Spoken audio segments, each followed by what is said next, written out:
Data can be collected by two ways. Page number 19 खोल लीजिए सभी स्टैट्स का। There are two ways to collect the data. Very important question which will come is, इधर देखेंगे पहले, primary way, secondary method. Primary पहले मोटा मोटा समझ लेते हैं, then we will go by the book. सबसे आसान चैप्टर है primary method, secondary method. Primary method से मेरा मतलब फर्स्ट हैंड इंफॉर्मेशन। कौन सी इंफॉर्मेशन? फर्स्ट हैंड इंफॉर्मेशन, मतलब ये ओरिजिनल है। प्लीज मेरी सुने, ओरिजिनल है, फर्स्ट हैंड है। कैसे?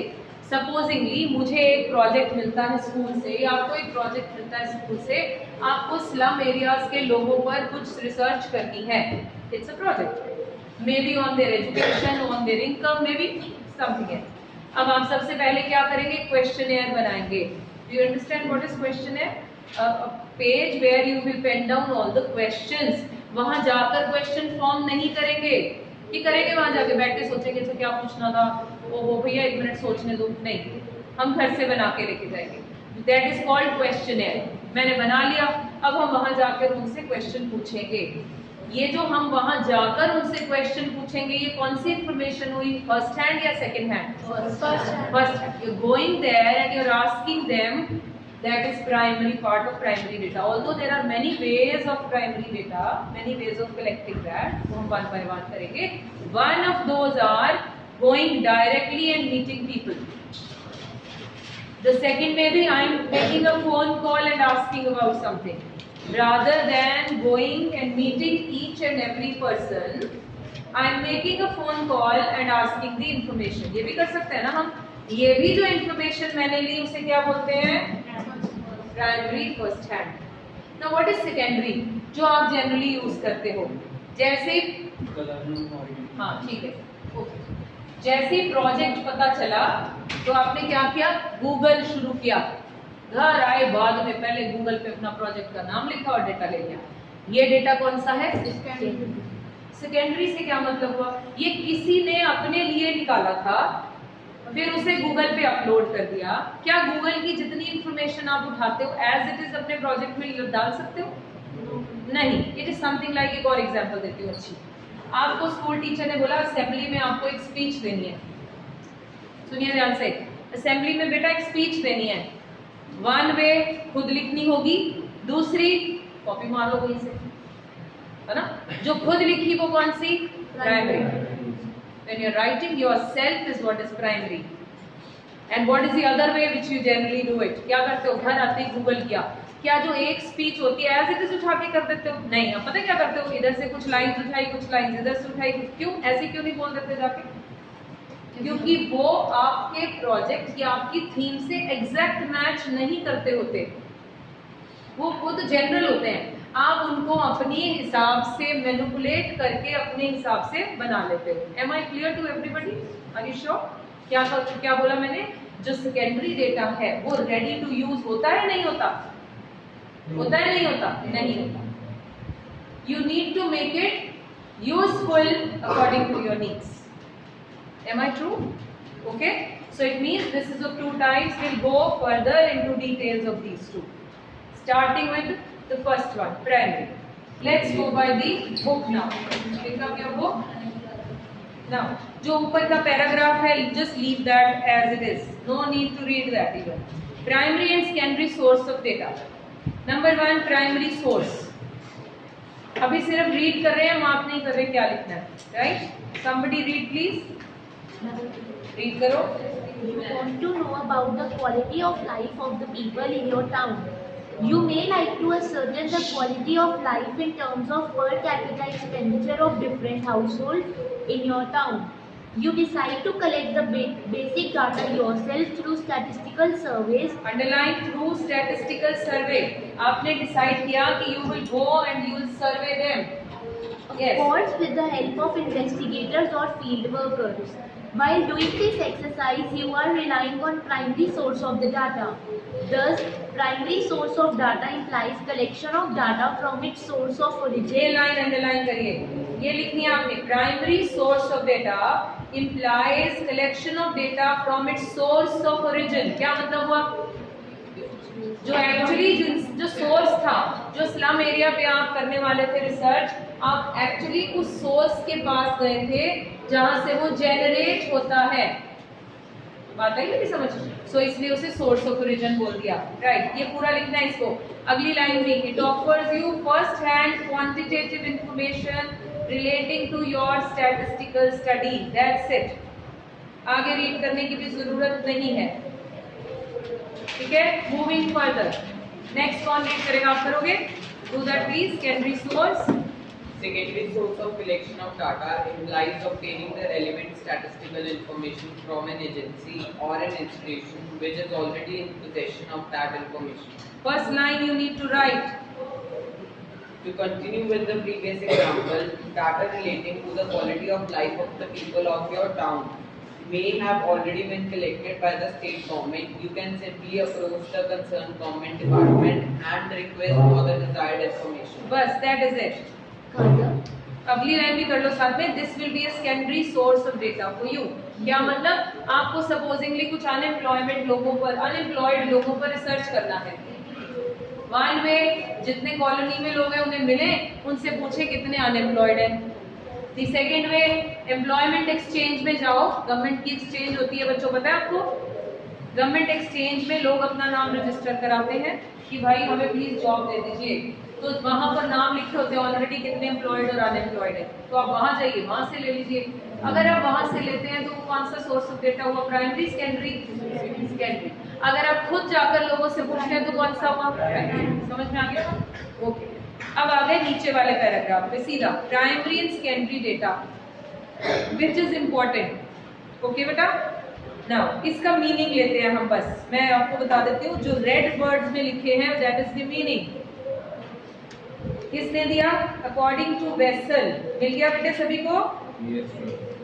रेड वर्ड में लिखा प्राइमरी डेटा हेडिंग। डेटा यहां से लिखोगे आप, data collected by the investigator for his own purpose for the first time from beginning to end are called primary data. These are collected from the source of origin. In the words of Wessel, data originally collected in the process of investigation are the primary data. That is it. Right? Got it?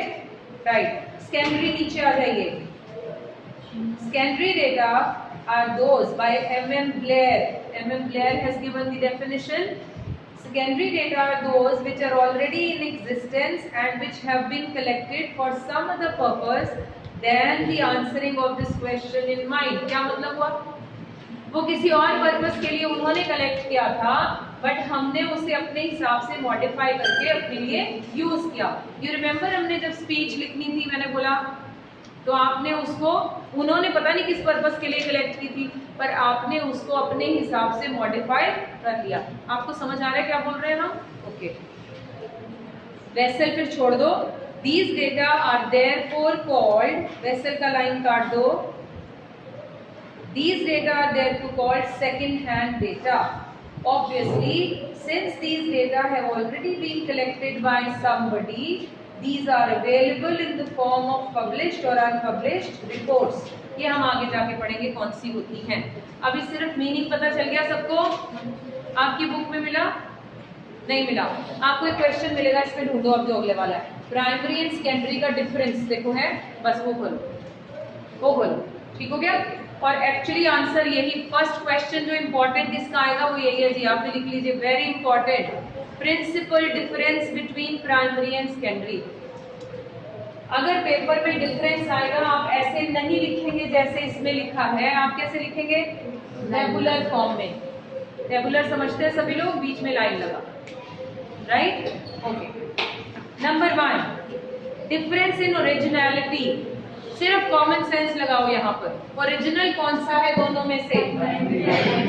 Primary is more original, secondary is somebody collected और हम उसे अपने हिसाब से use कर रहे हैं, इसलिए ओरिजिनल नहीं है।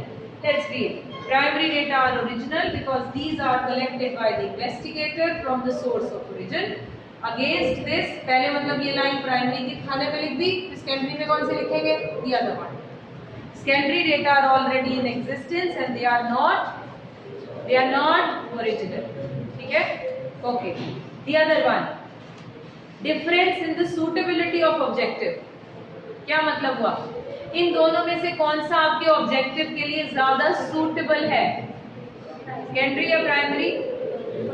Primary is more suitable. कैसे? सुनो मुझे, है ना, मैंने स्पीच देनी है कल को किसी बात के लिए, मैंने खुद लिखी अज्यूमिंग कि ये टॉपिक है और इस हिसाब से बोलना चाहिए. Which is original? I1. Which is suitable with the objective. Objective क्या था? स्पीच था इस टॉपिक पे. मैंने लिखा ही उस तरह से ताकि वो टॉपिक कवर हो जाए. दूसरे वाले में क्या था? गूगल से लिया, मैनिपुलेशन की, कुछ चल गया, कुछ ऐसे ही बोल दिया. ऐसे करते हैं हम. So which one is more suitable? Primary is more suitable. Okay. Primary data are always related to a specific objective of the investigator. These data therefore do not need any adjustments for the concerned study. आपको इसमें किसी तरह की cutting pasting करनी पड़ती है? Primary में नहीं. खुद ही लिखी है, बस उसमें क्या कट पेस्ट करना है, बोल दिया जाके. किसमें करना पड़ता है? जो गूगल से लिखे. Right. On the other hand वाला दूसरे खाने में लिख देंगे. Secondary data have already been collected for some other purpose. Therefore, these data need to be adjusted to suit the objective of study in hand. इनको बोले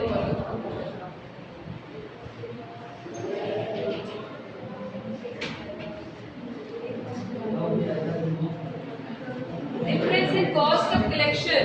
अच्छा, कॉस्टली कौन सा है इनमें से?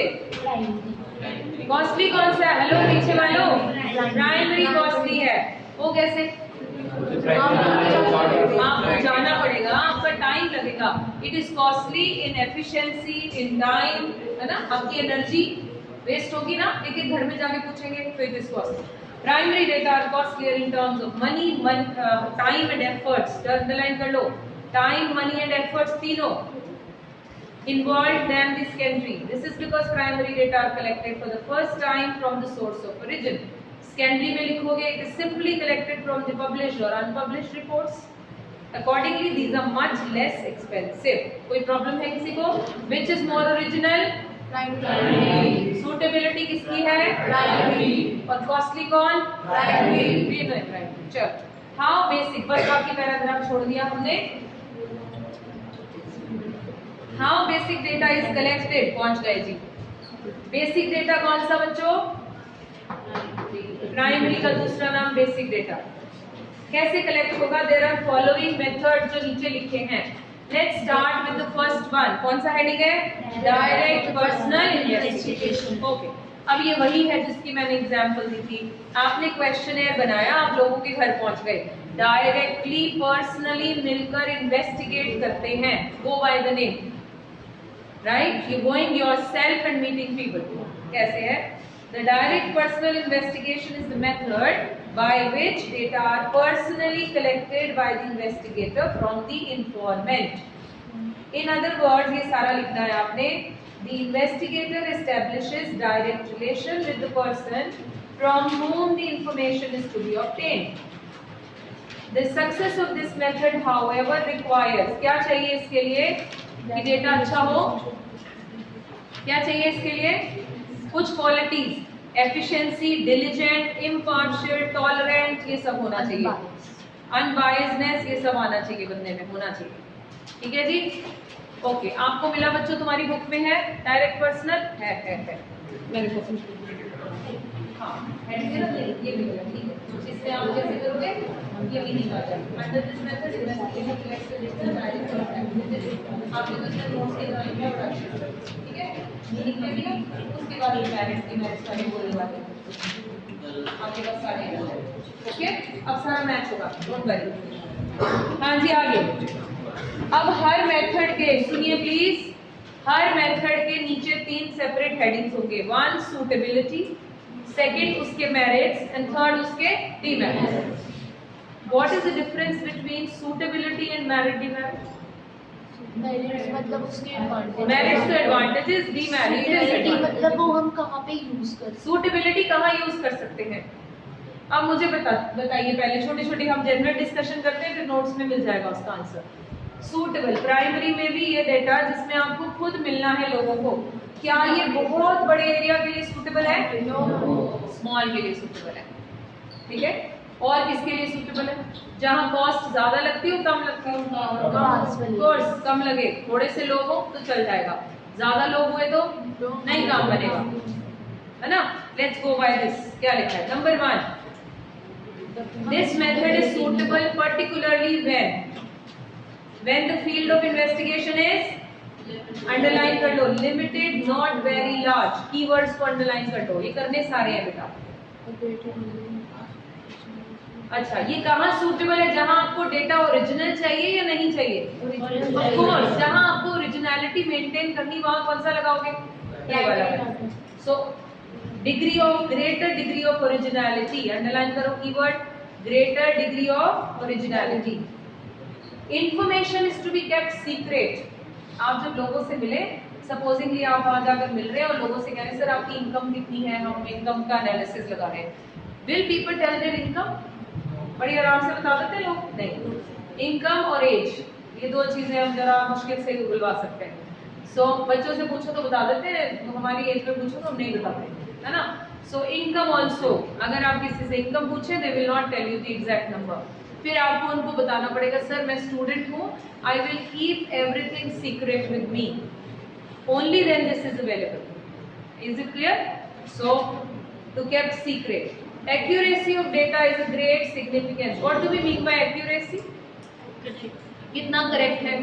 तो एक्यूरेसी, अगर आपको एक्यूरेसी चाहिए तो कौन सा फॉलो करो? क्या करो? Direct personal investigation. प्राइमरी का पहला पार्ट चल रहा है। When direct contact with information informant is required, अगर आपके इसमें, जैसे आपके प्रोजेक्ट में पता है क्या कहेंगे टीचर? पॉवर्टी पे बेटा बना के लाओ, 20 लोगों से मिलो, उनके साइन लेकर आओ, जरा पता चले मिले भी थे कि झूठ बोल दिया। अब वो क्या चाहती है? डायरेक्ट कॉन्टैक्ट प्रूव करना है। मेरी बात समझ में आ रही है? टीचर बोलेंगे इस साल प्रोजेक्ट बनवाएंगे ना, ऐसे टॉपिक होंगे, अनएम्प्लॉयमेंट, पॉवर्टी, बोलेंगे साइन चाहिए, वो भी हम मार लेते हैं डिफरेंट पेंसिल से, तू मार दे या तू मार दे, बट शी सेज दैट जो एक्चुअली करना चाहिए वो क्या है? आपको उनको मिलना होगा। तो what is the requirement? You have to meet them directly. वो कैसे पता चलेगा? By their initials. So last point, direct contact अगर जरूरी है, वहां पर कौन सा मेथड लगाओगे? Direct personal investigation. प्राइमरी का पहले पार्ट में है। इसके मेरिट्स क्या हैं? क्या ये ओरिजिनल है? है। एक्यूरेट है? Yes. Can you rely on this data? खुद तो जाके कलेक्ट किया, अभी भी नहीं रिलाई करोगे? यस। अगला, एक्यूरेसी है? हाँ जी है। रिलेटेड इंफॉर्मेशन कैसे? ये सुनो ध्यान से। जो सेंसस ऑफ इंडिया है, NSSO is an organization, National Sample Survey Organization. They collect data for the government.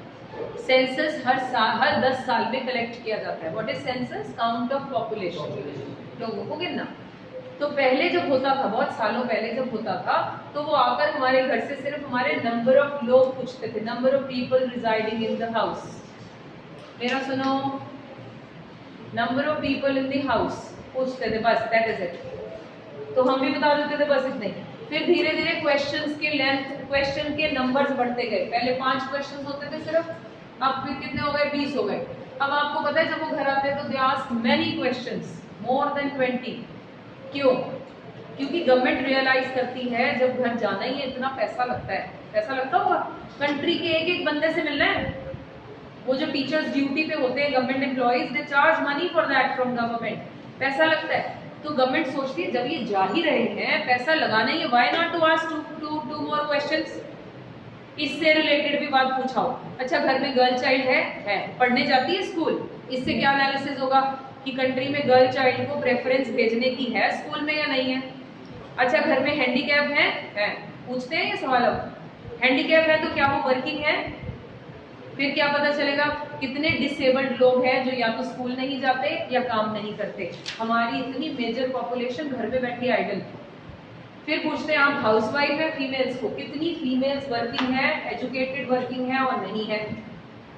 तो इसका मतलब क्या हुआ, जब आप घर जा ही रहे हो तो आप रिलेटेड इंफॉर्मेशन ले सकते हो उनसे, यस और नो, ले सकते हो। तो यहाँ लिखा है एक फायदा होता है आप उनसे और भी चीजें पूछ सकते हैं।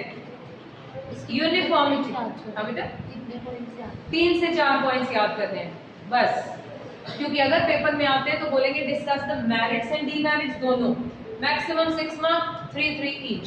अब एक और सजेशन बच्चों को, हमें ना इजी वाले अच्छे लगते हैं, एक लाइन के, it is very easy to collect, it is this and that.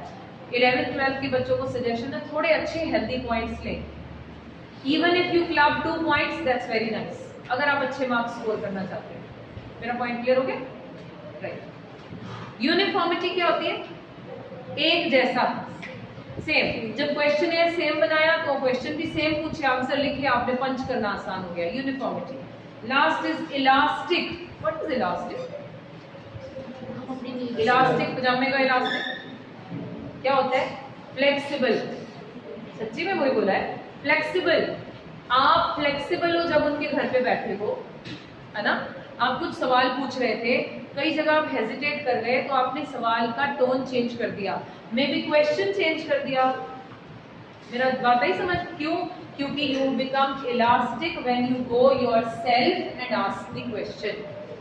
When you go yourself and asking the question, you may modify the question. Am I clear to everybody? So it is elastic also. क्या क्या merits है? Number 1, बिना देखे बोलने की कोशिश करें। Originality, accuracy, reliability, क्या था? Related information you can ask, uniformity, elasticity, right? आगे चले। नुकसान क्या क्या है, लेट्स अंडरस्टैंड। आपके भी उसमें सेम होंगे बेटा, मोर और लेस सेम है। Difficulty to cover wide area, it's a demerit. अगर बड़ा एरिया हो तो कैन यू डू दैट? क्या हम कवर कर सकते हैं? नहीं कर सकते। पर्सनल बायसनेस कैसे आएगी? हम बायस हो सकते हैं। उसने बोला मैं अपने फ्रेंड के घर पहुंची, मुझे इंफॉर्मेशन इनकम की लेनी थी, उसने बोला मैं तेरे को बता तो देता हूँ मेरी 50 लाख इनकम, बट प्लीज देख ले यार, तो मेरा फ्रेंड है ना, तो मैंने लिखा अच्छा ठीक है मैं 20 लाख लिख देती हूँ। What did I do? I became biased. हो सकते हैं ना, हम होते हैं, बायसनेस के चांसेस आर हाई। हम ऊपर वाले पॉइंट्स को ही कई बार कॉन्ट्राडिक्ट कर सकते हैं, इसमें करते हैं। कॉस्टली है, कॉस्टली है जी ये वाला मेथड। कैसे कॉस्टली है? इन terms of time, effort and money. Very good. Limited coverage, छोटे एरिया में ये सूटेबल है, अदरवाइज ये नहीं हो सकता। ओके हाँ, मैंने बोला ना, वो उसको बढ़ाने के लिए भी डाल देते हैं कभी कभी, और बहुत बार आगे जाके बड़ा फनी होगा, मेरिट में लिखेंगे बायसनेस नहीं है, डीमेरिट में लिखेंगे है। सो क्यों? क्योंकि दोनों चीजें हो सकती हैं। हम ऊपर कह रहे हैं एक्यूरेट है, नीचे कह रहे हैं बायसनेस, तो ठीक है भाई, नुकसान है, उसके हो भी सकते हैं ना, मे भी। ओके जी। अगला पॉइंट, इनडायरेक्ट ओरल इन्वेस्टिगेशन। इसका क्या मतलब हुआ? फोन करके, इनडायरेक्ट वो भी ओरल, फोन किया, बात करके पूछ लिया। ये पहले वाले से कितना वो है ओरिजिनल? थोड़ी कम होगी ओरिजिनलिटी, एक्यूरेसी। क्यों? फोन पे किसी का फोन के पर आपने किसी से इनडायरेक्टली ये पूछा किसी के बारे में, जैसे मैंने इनको फोन किया और पूछा वो बच्चा कैसा है पढ़ने में, इनको फोन किया पूछा आपकी फ्रेंड पढ़ने में कैसी है। So what did I do? Indirectly I am asking about her. अब अगर इसकी आज लड़ाई हुई है तो ये क्या कहेगी? बिल्कुल अच्छी नहीं है मैम, आप मत उससे बात करो, है ना, तो बायसनेस हो गई ना। हाँ क्या करें? नहीं, सेकेंडरी में इसलिए नहीं आएगा, सेकेंडरी डेटा पब्लिश्ड होते हैं या अनपब्लिश्ड होते हैं, ऑलरेडी किसी और काम के लिए लिए गए होते हैं और हम उन्हें अपने हिसाब से कन्वर्ट करते हैं। लेकिन ये तो मैंने खुद इनसे देंगे। ये पता है कहाँ यूज होता है? बड़ी फनी सी चीज़ है, but you need to understand. Listen please. जब मैट्रिमोनियल्स के टाइम पर जब हम मैचेस करते हैं ना हमारे घर में, सो सपोजिंगली मैंने किसी के बारे में किसी को रेफरेंस दिया कि आप ना अपनी बेटी के लिए वो लड़का देखो, अब बता दिया, अब वो लड़का पता नहीं कैसा है। तो लोग क्या करते हैं पता है आपको? उनके अड़ोस पड़ोस से इंक्वायरी करते हैं, पता है आपको? वो क्या होती है? इनडायरेक्ट। ठीक है, उस गली में पड़ोसियों से पूछ लिया, उनके ऑफिस में जाकर इधर उधर से, उससे सामने जाके थोड़ी पूछेंगे भाई आप ड्रिंक तो नहीं करते, अच्छा आप ठीक अच्छे बच्चे हो, तो कहेगा हाँ मैं ठीक ही हूँ, है ना, जाके नहीं पूछ सकते, उसके बॉस से पूछेंगे, उनके कैफेटेरिया में किसी बंदे से पूछेंगे। अब अगर तो बॉस के साथ उसका पंगा है फिर तो उसका फीडबैक बेकार होने वाला है, अगर उसकी टर्म्स अच्छे हैं तो अच्छा मिल जाएगा। This is what is indirect oral investigation. अब याद रहेगा, फोन्स पे तो जरूरी नहीं होता, इनडायरेक्ट है बस इस तरह से, फोन पे जरूरी नहीं, हम किसी की ड्यूटी लगा सकते भाई तू पूछ के बता दे जरा। Okay, let's read now. Indirect oral investigation is the method by which information is obtained not from the person regarding whom the information is needed. सीधा नहीं पूछना जाके, जरूरी नहीं फोन पे पूछना है। It is collected orally from other person who are expected to possess the necessary information. अब वो रहता किचलू नगर में, पूछने चले गए सरावा नगर, फिर नहीं मिलना, उन्हीं के एरिया में उन्हीं के आसपास के लोगों से जिनके पास उसके बारे में इंफॉर्मेशन हो उनसे पूछना है इनडायरेक्ट। ठीक हो गया बेटे? Okay, these other persons are known as witnesses. Witnesses हमें पता है, जो विटनेस करते हैं उन्हें, पड़ोसी पड़ोसी, काम वाली, प्रेस वाला, इन सबसे विटनेस करते हैं उन्हें, बस इतना काफी है। एग्जाम्पल भी पढ़ लो चलो। By this method, the data on the economic conditions of the workers may be collected from their employers. ये indirect, मैंने जो example दी वो नहीं लिखनी होते, लड़की देखने आए लड़का देख रहे थे, ये नहीं देना, देना ये है एम्प्लॉई के बारे में अगर पूछना हो, rather than going to the employee, ask the employer. Employer can tell us better, right? Suitability कहाँ है? क्या ये large area में possible है? है, पूछ सकते हैं हम। Then it is not possible to have direct contact with the concerned informant. जरूरी नहीं है ना हमने उसको मिलना ही है, इनडायरेक्ट है, so इसमें पॉसिबिलिटी डायरेक्टली मिलने की नहीं है। The concerned informant are not capable of giving information. या तो वो illiterate है, उन्हें सीधा आपको जवाब नहीं देना आता, तो आप फिर किसकी हेल्प ले रहे हो? एम्प्लॉयर की। समझ रहे बेटा? एम्प्लॉय को नहीं बात समझ में आ रही हमारी इंग्लिश, फिर वो किससे पूछ लिया? एम्प्लॉयर से पूछ लिया हमने। तो ऐसी जगह पर ये सूटेबल है जहां बंदा आपकी बात का जवाब नहीं दे सकता। Further, the concerned investigation is so complex in nature that only experts can give information. अब ऐसी भी जगह जहां पर आपको एक्सपर्ट की एडवाइस चाहिए हो, वहां आप डायरेक्टली लोगों से नहीं पूछते, सिर्फ एक्सपर्ट्स से पूछते हो उनके बारे में। Maybe school का head can explain better about the school functions, right? So teacher को नहीं पता ये क्यों एक्टिविटी चलाई है, तो उन्होंने कोऑर्डिनेटर से पूछा, हाँ देख शी कैन आंसर। समझ रहे? ओके, आसान है ना? मेरिट्स बताइए इसके क्या है? इसकी कवरेज कैसी है? वाइड, बड़े एरिया को कवर कर सकते हैं। एक्सपेंसिव है क्या? लेस है, कम पैसा लगेगा, क्योंकि एक ही एम्प्लॉयर के पास बैठे 50 एम्प्लॉइज के बारे में पूछ लिया, सो कम पैसा लगा। एक्सपर्ट ओपिनियन जहां चाहिए वहां ये मेथड लगा सकते हैं, यस और नो? यस, लगा सकते हैं, वेरी गुड। बायसनेस है, दोनों में लिखना है, पहले लिखा नहीं है क्योंकि भाई उससे इंफॉर्मेशन दी उसने दे दी। अब एम्प्लॉयर का एक बंदे के साथ पंगा है तो बायस भी हो सकता है, ठीक है? सो बायसनेस नहीं है, सिंपल मेथड है। सिंपल है ना? किसी से बैठे उनके बारे में पूछ लिया। डीमेरिट्स क्या है? एक्यूरेसी कम कैसे हो गई एक्यूरेसी? क्योंकि थर्ड पार्टी से आप पूछ रहे हैं उसके बारे में, मेरे से सीधा पूछते तो मैं अपने आप को ज्यादा जानती हूँ, दूसरा बंदा मेरे बारे में शायद कम जानता हो, तो एक्यूरेसी उतनी कम हो गई। ओके बेटा, लेट्स फर्दर। बायसनेस हो सकती है। डाउटफुल कंक्लूजन, काम वाली कहती बंदा बिल्कुल अच्छा नहीं है, वो जो प्रेस वाला कहता बहुत अच्छा है, लोग हंस गए, डाउटफुल कंक्लूजन हो गए।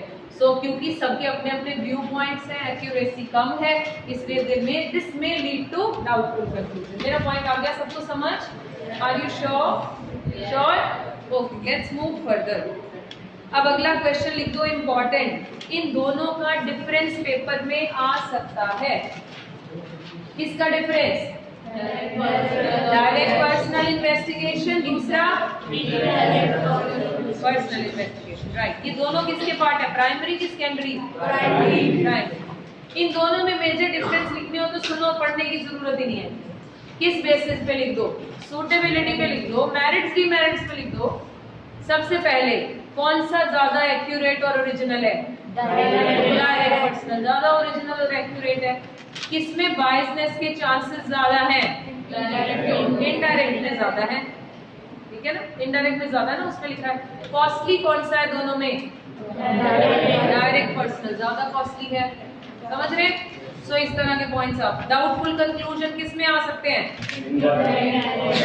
कभी बड़ा इनडायरेक्ट में आ सकते हैं, डायरेक्ट में कोई डाउटफुल कंक्लूजन नहीं है। Let's go by this first one. इसको हेडिंग में क्या लिखे देखते हैं। In the case of direct personal investigation, who will read? You read please. In the case of direct personal आपके उसमें investigation, डिफरेंस है बेटा? है, ठीक है, आपने तो बड़े अच्छे फॉर्म में दिया हुआ है। हाँ, the investigator established direct contact with the informant. On the other hand, इसमें हेडिंग पता है क्या है? Contact. Yes, indirect oral investigation information is obtained by contacting other than those about whom information is sought. Right. Direct personal investigation is generally possible when the field of investigation field of investigation second का heading हो गया जी। पहले में investigation का field कैसा है बच्चों? Small, और दूसरे में लार्ज। समझ आ रही Dhruv? Okay, third point. On the other hand, indirect oral investigation is generally preferred when the field of investigation is relatively large. Right. In the direct personal investigation, the investigator must be well versed in the language and cultural language habits and culture. of the informant. पहले वाले में आपको उस बंदे का language और culture आना जरूरी है, दूसरे में जरूरी है? There is no such requirement in the case of indirect oral दूसरे में investigation. कोई खास, क्योंकि आप सभी से बात नहीं कर रहे, you are meeting only one person and asking about the others. सबको क्लियर हो गया? फर्स्ट पॉइंट कौन सा था? कॉन्टैक्ट। कॉन्टैक्ट से क्या मतलब? डायरेक्ट में कॉन्टैक्ट क्या? डायरेक्ट में कॉन्टैक्ट क्या? डायरेक्ट कॉन्टैक्ट विद इंफॉर्मेंट, और दूसरे में indirect contact. Number 2, field of investigation. Large कहाँ पर? इनडायरेक्ट में लार्ज कवर हो जाएगा, और दूसरे में स्मॉल। थर्ड पॉइंट कौन सा? Language and culture. इसमें आपको लैंग्वेज और कल्चर की जानने की जरूरत नहीं होती, इनडायरेक्ट में, ठीक है जी। Fourth point, costlier. Costly, direct is costlier than the indirect. You got 4 points to write, not even 4, आप और भी बना सकते हैं अगर जरूरत पड़े तो। अगला आ गया इंफॉर्मेशन फ्रॉम लोकल सोर्सेज और कॉरेस्पॉन्डेंट्स। आज हम 3 ही करेंगे, ओके? फिर नहीं तो मिक्स हो जाएगा, होना क्या?